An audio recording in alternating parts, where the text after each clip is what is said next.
Let's talk about financial models in simple terms. A financial model is a table, typically in Excel or Google Sheets, that predicts future financial outcomes for a business. It helps you see how much money your business can make before you even start or expand off.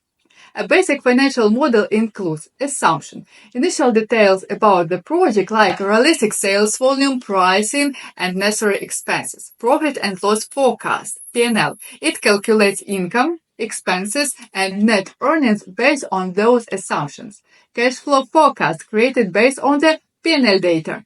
Investment calculation. This figures out how much money you need to launch your business. Financial KPIs that help you decide if the business earnings justify the investment. If you found this helpful, remember to like and subscribe. Happy modeling!